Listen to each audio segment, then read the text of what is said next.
All right, welcome to another episode of Science with Surback. Today what we're going to be talking about is the introduction set of notes for AP Chemistry. And before we get going, I want to outline a couple of objectives that you should be able to accomplish by the end of this video. One, be able to define chemistry in terms of basic terminology. Two, describe how property and other items are used to describe matter and the changes it undergoes. And then the third objective is for you to be able to describe the scientific method and apply it to experimentation. So we start out here with chemistry. And the basic definition of chemistry is it is the study of properties of materials and the changes they undergo. So with chemistry here, especially with these changes, what we're doing as chemists is we're looking at what happens to chemicals before the reaction, during the reaction, and then at the end, what do we have with those chemicals? And we're trying to figure out, well, what exactly is occurring in that middle section based on a beginning and ending picture. Now, there are multiple applications of chemistry and why it's important. So one of these applications is the development of pharmaceuticals. And then a real simple application here is getting an explanation for why leaves change colors in the fall. So using that concept of chemistry, we can explain, well, how do these things happen? And more importantly, why that they actually happen. So we move down to our definition of matter. And matter is just going to be simply defined as the physical material of the universe, and it must have two important qualities. The first thing that it must do is it must have mass. And the second thing that matter must do is it has to occupy space or take up volume. Now, what chemistry is going to do with matter is it's going to study the properties and behavior of each and every type of matter that we have. And currently, right now, there are 118 known elements that constitute or make up all matter.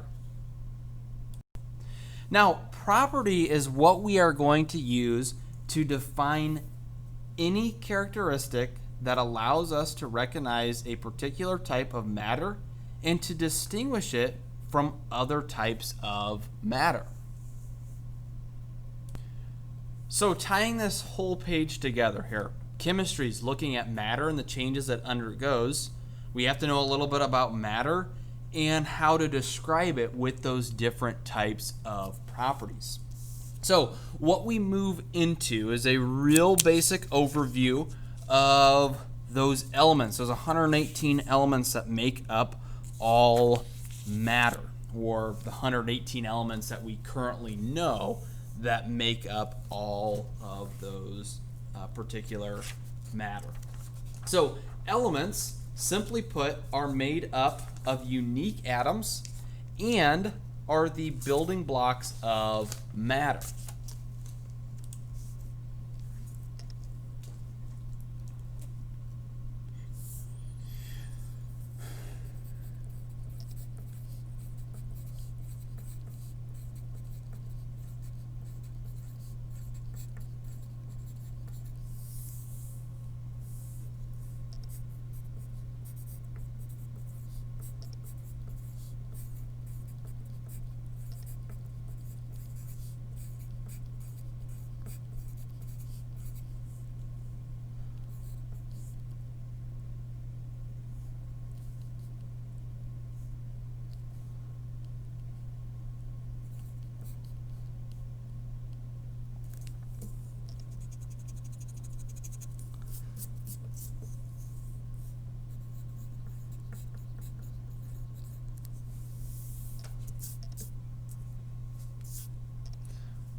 we'll get more and more into how the specifics of each elements in the periodic table as we progress in this particular class.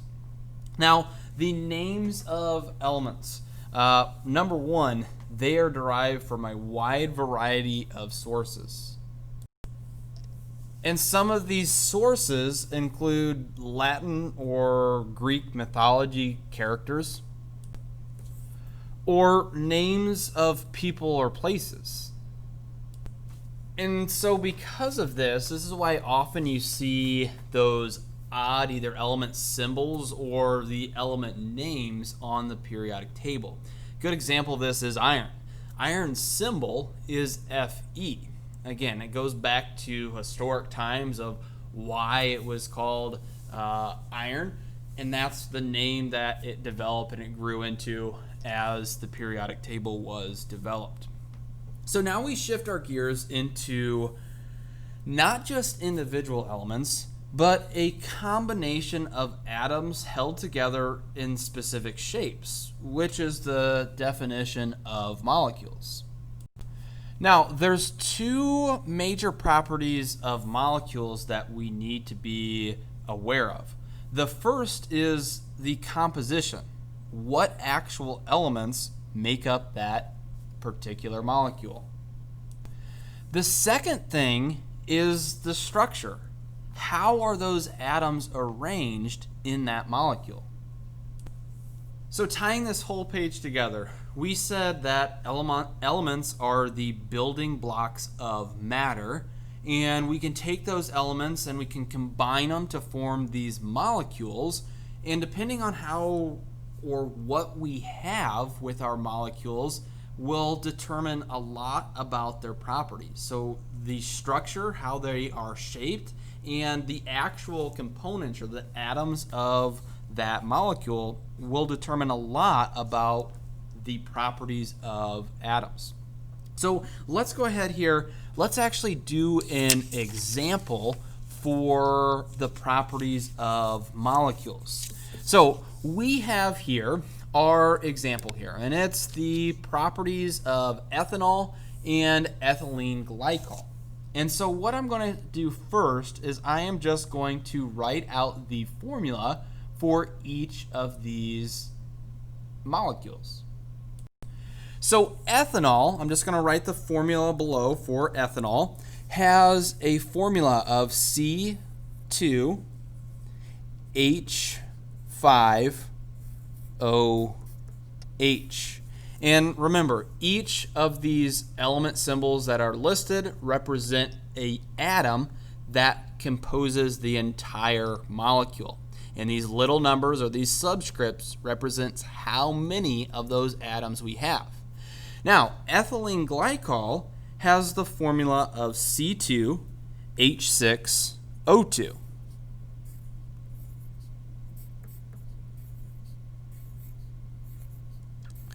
So the difference here is this. If you look really closely, the only difference when we talk about the composition is just one oxygen atom. Now, you may be thinking, okay, one additional atom and all of these atoms that make up this particular molecule, what's the big deal?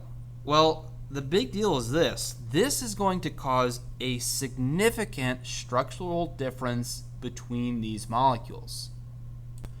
So let's go into a little bit more detail with each of these molecules individually. We'll start out here with ethanol. And so ethanol here, we already went over the formula C2H5OH. And when we draw ethanol, it is going to look like this.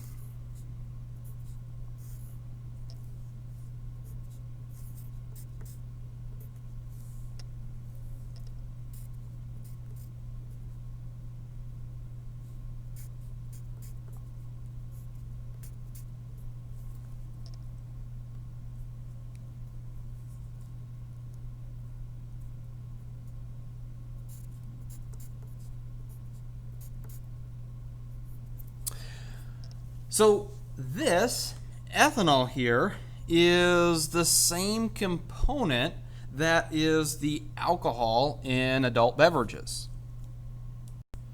And so this alcohol is okay for humans to consume when you turn 21 here in the US.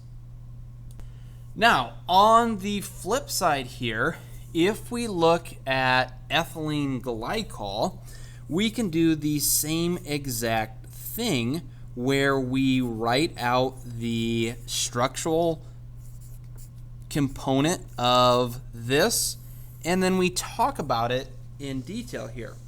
So with ethylene glycol here, the formula is C2H6O2, and when we draw out the structure here, we get something that looks like this.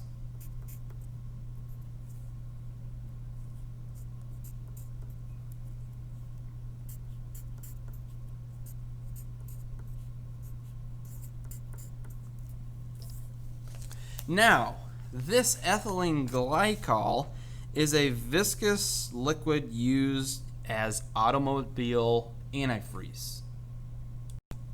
And so that antifreeze, I doubt a whole lot of you have taken a gulp of that. That antifreeze is something that is very highly toxic and cannot be consumed by humans.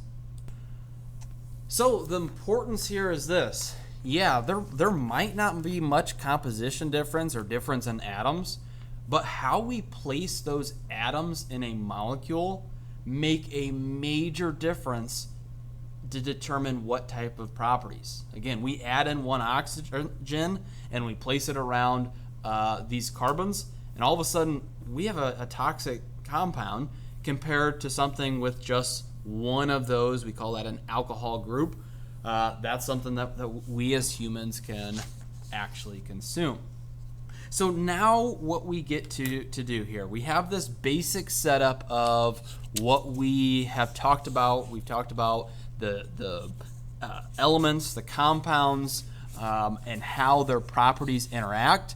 What we can do now is we can tie together how this chemistry, how we can find out what the matter is. We can study the properties and the changes, and we're really interested in that changing process. We're going to have a start and a finish process, and we want to know specifically, hey, how did we get from point A to point B, or the start to finish in a particular reaction? What is happening or occurring there?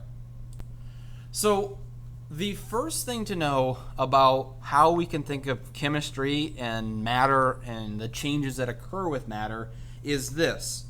Every single change that occurs in the entire world, or universe for that matter, has its basis in the realm of atoms and molecules.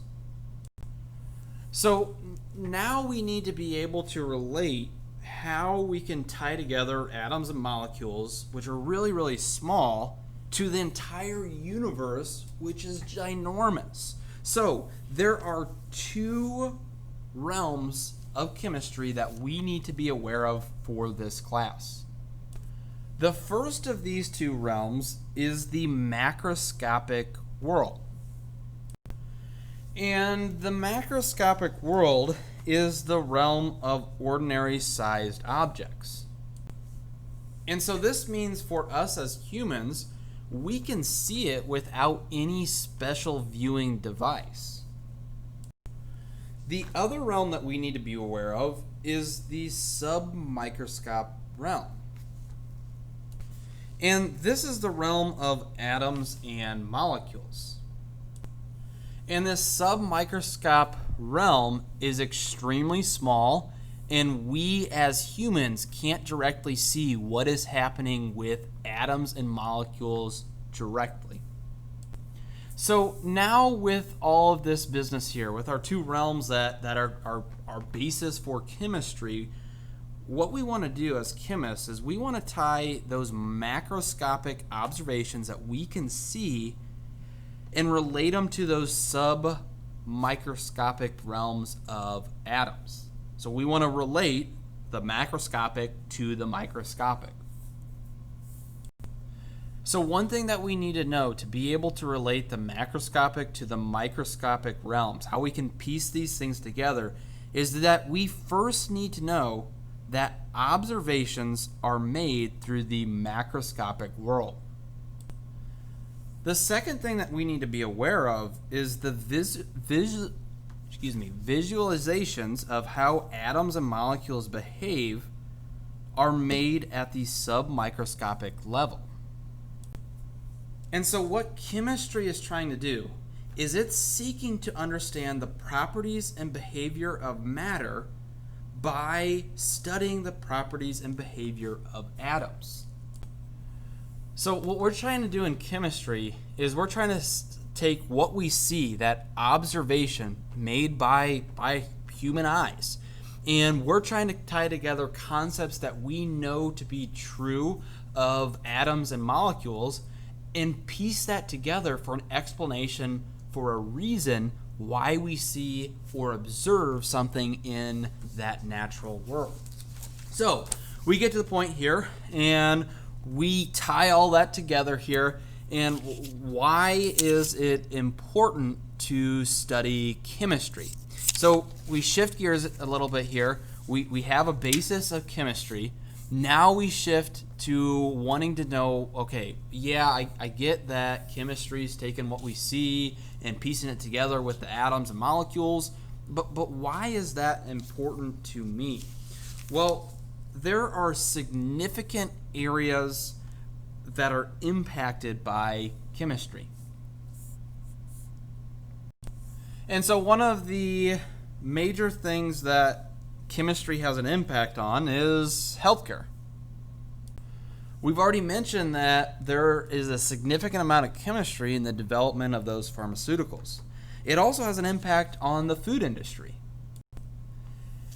and the clothing market in terms of how clothes are actually produced. It also has an impact on the conservation of the natural resources we have here on Earth. And then it also has an impact on the environmental issues that plague society. The second major thing, or the second important thing of why studying chemistry is that it is the central science. And so because it's the central science, it's going to provide a fundamental understanding of all other sciences and the technologies that utilize science. And then it also allows questions about interactions between different materials around Earth and in the universe to be answered. And then that third major thing that chemistry does, or the importance of chemistry, is that it allows us to have a greater understanding of matter by learning the language and ideas used to describe it. And so what this does is it gives us insights into things such as modern science, technology, and engineering. And so now that we have an idea, okay, the importance of chemistry, now we can start to apply it to that scientific method. And the scientific method, how I approach it in this class, is a little bit different than what you've probably seen in any other class. So what we will go through is the big essentials for why we have the scientific method, and then what the process is down below here in this particular chart. So the first thing about the scientific method is that, number one, it is used as a guideline for the practice of science. So what that scientific method is doing is it's giving us an idea of how to move from a thought idea or process to actually doing an experiment, to making those conclusions, and then going back and making those corrections. So again, it just gives us that starting baseline. It doesn't necessarily mean, hey, we have to use these defined steps. Now, what it does start with is collecting information or data through two means. The first of these means is through observations. The second of these means is through experimentation. Now, using the scientific method, there are two major goals that it is out there or that it is used to meet.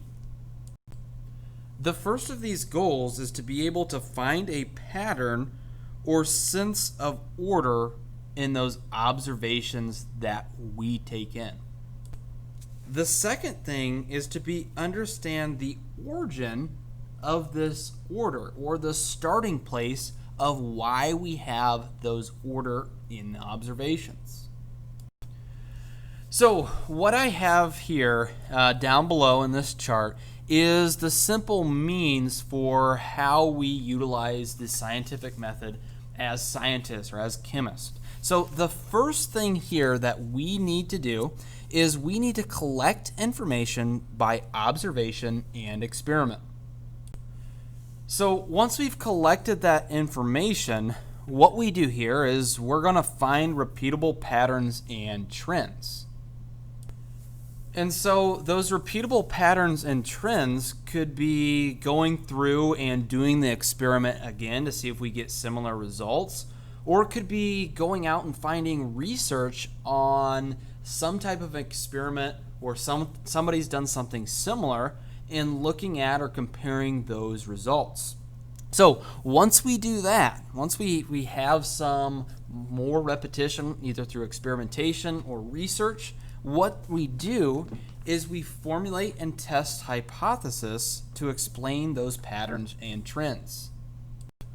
Now, once we've gotten to this point, we can develop a theory. Now, again, this is our guidelines. We may get to this point where we try to find repeatable patterns and we have to go back to the drawing board and start collecting that information again. Or, we may get to this testing the hypothesis and realize, hey, we need more research or background on that information. So this, again, is used as a guideline. It's not something set in stone that we have to follow start to finish to be able to complete experiments and be able to develop ideas as scientists. So once we get to that developing theory, if we get all the way through this portion and we're able to develop a theory, we have to have a few ideas in mind. So the first idea that we have to have with a theory is this. A theory is defined as an explanation of the general causes of certain phenomenon with considerable evidence or facts to support it. And so with that in mind, with a scientific theory, it's going to require two things from a hypothesis. The first thing that it's going to require is that it has to be sufficiently general. The other thing that it requires is that it has to be repeatedly effective in predicting results of future experiments. And so one great example of a scientific theory is Einstein's theory of relativity. And so I'm not going to write this down, but in Einstein's theory of relativity, this was a revolutionary way of thinking about space and time. And in his hypothesis, he could take this hypothesis, and it was actually used to help make predictions through experimentation. And then the third thing that still makes it Einstein's theory of relativity is this. It actually has never been fully proven because more data still needs to be acquired through improved scientific equipment. The key thing here is that his theory helps predict those experiments that occurred after he made that theory. So it did help predict those particular patterns. Now, The last thing that we will talk about here is a scientific law. So let's say we do get more information or data with Einstein's theory of relativity. What happens is, if it can efficiently be proved over and over and over again without any error in that experimentation, we form a scientific law, which is just defined as a concise verbal statement or mathematical equation that summarizes a broad variety of observations and experiences. And so what this idea of a scientific law is going to do is it's going to tie together a great number of observations. And in chemistry specifically, laws are going to help describe the behavior of matter. So that really ties full circle here with what we are talking about in this intro back into chemistry here with AP Chem. So with a law, we can say over and over again, or we can have this particular law set in place that says no matter what we do, this is what's going to happen in chemistry. So I hope you have enjoyed this episode of Science with Surback. And as always, make sure you subscribe.